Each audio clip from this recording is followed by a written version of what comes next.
Menanggapi keluhan dari Malaysia dan Singapura terkait dampak kebakaran hutan di Indonesia, Presiden Joko Widodo mengatakan kebakaran hutan dan lahan di Indonesia saat ini masih bisa dikendalikan dengan baik dibandingkan tahun-tahun sebelumnya.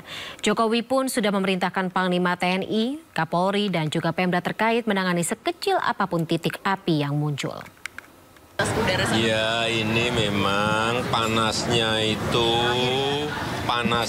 memang kemaraunya itu memang panjang dan panasnya memang melebihi dari normal yang ada. Tidak hanya di Indonesia kebakaran hutan itu terjadi, di Amerika, di Kanada. Dan kita di sini masih bisa mengendalikan dengan baik. Tidak, coba bandingkan dengan yang 2015 masih jauh sekali. Tetapi memang yang namanya kebakaran pasti ngeluarin asap. Dan asapnya itu kalau kena angin bisa kemana-mana. Ya, saya rasa itu. Ya. Yang paling penting saya sudah perintah kepada Panglima dan Kapolri serta Pemda untuk segera menangani sekecil apapun itu titik api harus segera ditangani sehingga tidak membesar. Ya.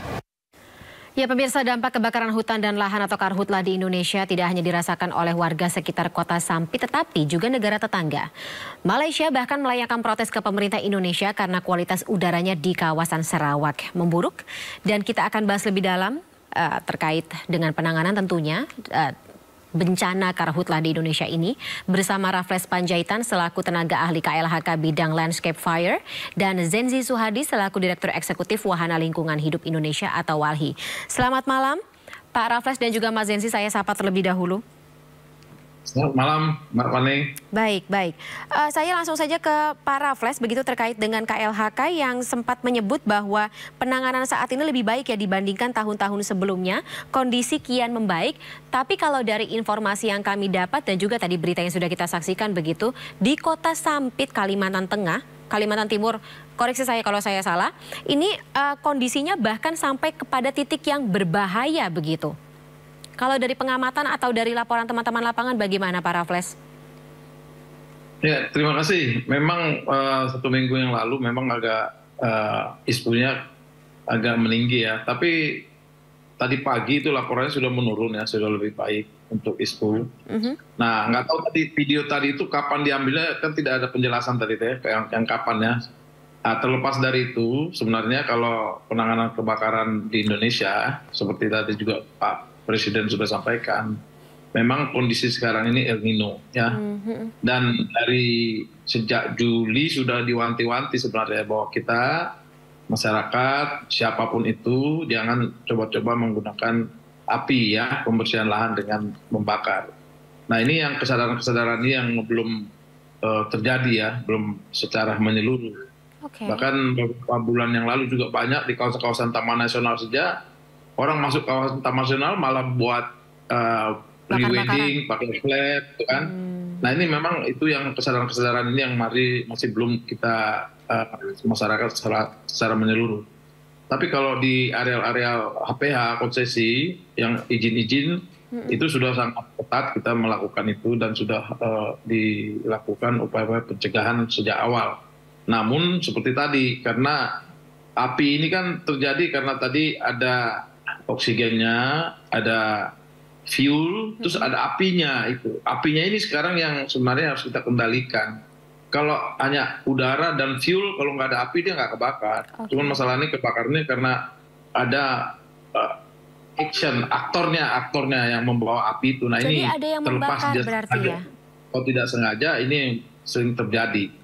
Dan kadang-kala banyak juga yang tidak disengaja seperti tadi itu hanya ada mencari ikan, dia mancing ya, membersihkan. Seperti di Sumatera Selatan ada tradisi-tradisi yang masih sonor menanam dengan membakar lahannya, terus nanti dia ditanam padi. Di Kalimantan Barat ada istilahnya tani serentak. Masih ada tradisi begitu ya yang berpotensi. Yang belum bisa hilang gitu. Nah, ini sebenarnya kalau pada musim El Nino ini ya diharapkan sebenarnya sudah diminta supaya tidak dilakukan gitu. Dan seperti tadi hari kemarin juga sudah ada rakorsus yang dipimpin Menko Polhukam di Kementerian LHK sesuai arahan Presiden dan sudah memerintahkan seluruh, sebenarnya bukan hanya kemarin, sebenarnya sejak awal-awal tahun sudah gerakkan itu di lapangan, dengan pencegahan sudah dilakukan. Namun ya itu tadi karena memang El Nino ini tidak hanya kita ya Indonesia. Terus kedua tadi juga memang kalau kita lihat di satelit itu saya baru memantau dari satelit kita dan juga dari BMKG itu sebenarnya yang namanya transboundary itu belum ada itu negara tetangga ya. Dan itu kita pantau terus dari BMKG dan juga dari satelit ISMC maupun dari NOAA.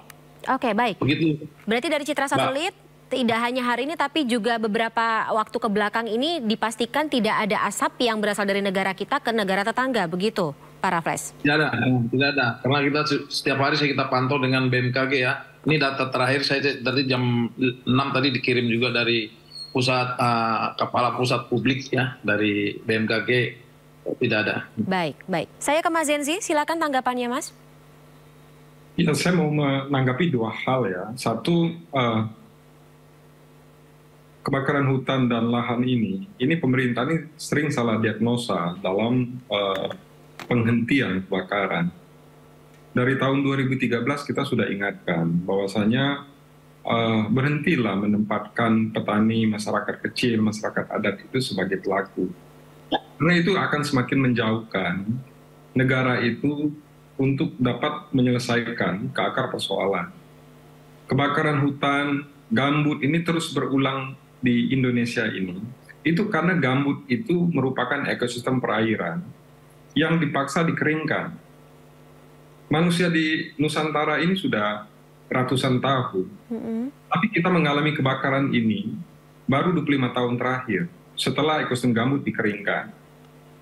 Nah, yang kedua saya juga mau menggarisbawahi kesalahan diagnosa dalam penghentian kebakaran ini dengan menyasar petani kecil, masyarakat adat, itu akan membawa kita kepada krisis baru, krisis pangan. Saya sudah berkeliling dan berhari-hari tinggal di perkampungan-perkampungan masyarakat adat.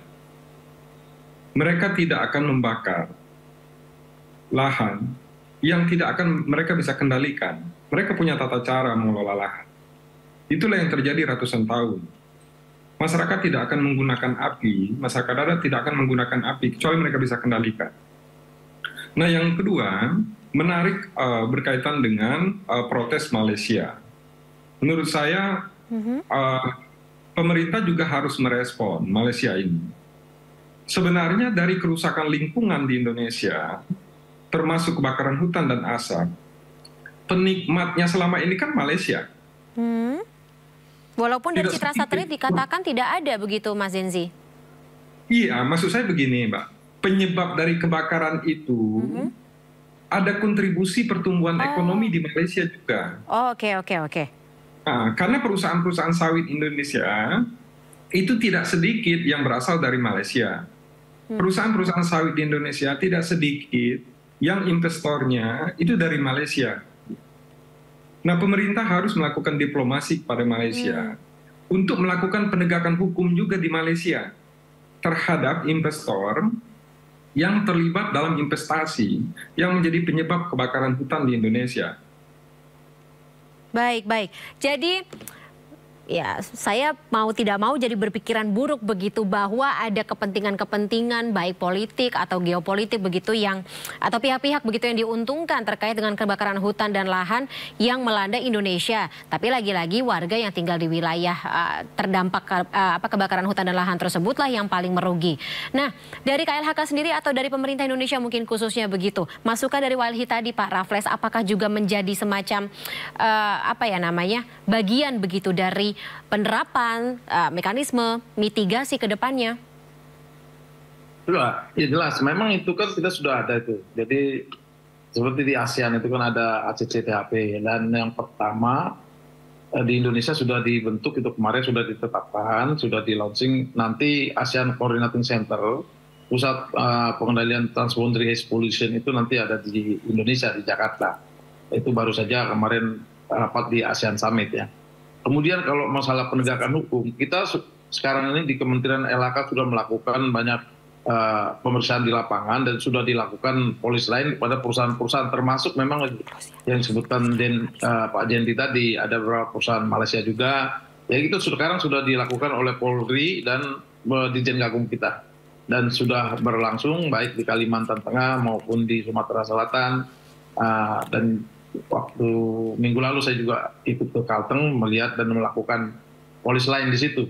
Baik. Jadi itu pasti kita lakukan. Dan itu juga perintah di dalam kebijakan juga sudah jelas, di dalam kebijakan Menteri Lingkungan Hidup Kehutanan sudah banyak sekali sebenarnya kebijakan-kebijakan yang sangat strike ya, artinya kalau perusahaan betul-betul sudah terbukti itu pasti kena sanksi dan banyak sudah sanksi-sanksi yang dikenakan. Tinggal kita melakukan pemantauan, monitor terus supaya mereka itu mengikuti aturan-aturan yang telah ditetapkan. Baik, harus lebih represif lagi begitu ya, Pak Raffles. Ya, represif, dan ya, juga betul. baik. Sudah. Baik. Pak Raffles dan juga Mas Zenzi, izin karena durasi sudah habis, kita terpaksa sudahi dulu dialog kita pada malam hari. Tapi terima kasih sebelumnya atas waktunya Pak Raffles dan juga Mas Zenzi. Kita harapkan agar penerapan dan juga mitigasi ini bisa berdampak sangat baik tentunya dalam sama-sama kita hilangkan begitu dampak dari karhutla, kemudian juga tentunya ke depannya gitu, mengingat bahwa kondisi El Nino ini diperkirakan masih akan terjadi sampai Februari 2024 tahun depan. Sekali lagi saya ucapkan terima kasih, mohon maaf karena waktunya sudah habis, kita sudahi dulu kesempatan kali ini, ketemu lagi di kesempatan yang lainnya. Selamat malam Bapak-Bapak, sampai jumpa, sehat selalu. Terima kasih Mbak Fani. Ya, Mbak Fani.